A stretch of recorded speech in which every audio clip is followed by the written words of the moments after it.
আসসালামু আলাইকুম। আজকে করে দেখাবো খুব সহজে তৈরি করা যায় একটি নাস্তা রেসিপি। এই নাস্তাটি তৈরি করতে খুব বেশি সময় লাগে না, সহজে তৈরি করতে পারবেন। আপনি বিকালে চা বসিয়েও এটা ঝটপট বানিয়ে নিতে পারবেন। নাস্তাটি তৈরি করার জন্য আমি প্রথমে নিয়ে নিব 2টি ডিম, দিয়ে দিব হাফ কাপ চিনি, এখানে কম বেশি দেয়া যেতে পারে, হাফ কাপ গুঁড়ো দুধ, আর দিয়ে দিব এখানে বেকিং পাউডার, স্বাদ মতো লবণ। এখন আমি ভালোভাবে এগুলো মিশিয়ে নিব। চিনিটা গলে যাওয়া পর্যন্ত আমি এটাকে মিক্স করে নিব। খুব ভালোভাবে মিক্স করে নিতে হবে।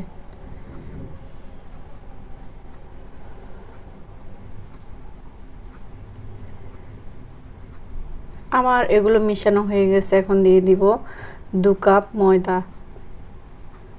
ময়দা দিয়ে আমি এখন একটি সফট ডো তৈরি করে নিব। এখানে আমি 1 টেবিল চামচ রান্নার রেগুলার তেল দিয়েছিলাম। এখন ভালোভাবে এই ডোটাকে মথে নিব। এটা রেস্টে রাখার প্রয়োজন নাই, সাথে সাথে বানানো যাবে। আমি ডোটাকে নিয়ে এখন 2 ভাগে ভাগ করে নিব।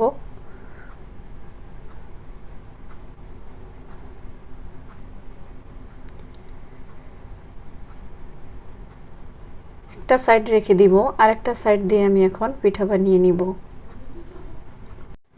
খুব বেশি পাতলা করা যাবে না, একটু ভারী রেখে আমি একটা বড় আকারের রুটি বানিয়ে নিব।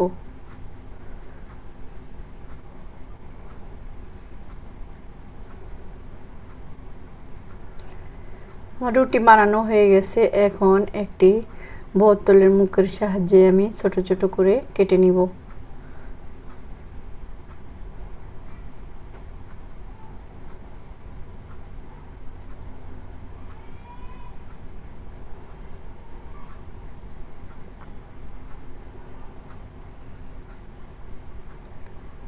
সবগুলো আমার কাটা হয়ে গেছে।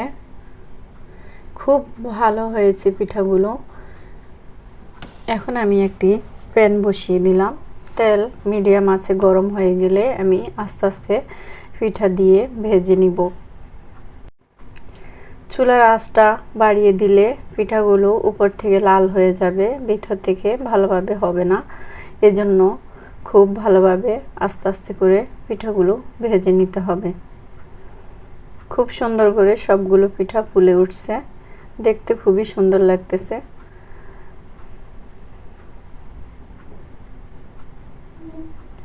এখন আমি একটু নেড়ে চেড়ে দিব, দিয়ে পিঠাগুলো আমি উঠিয়ে রাখব।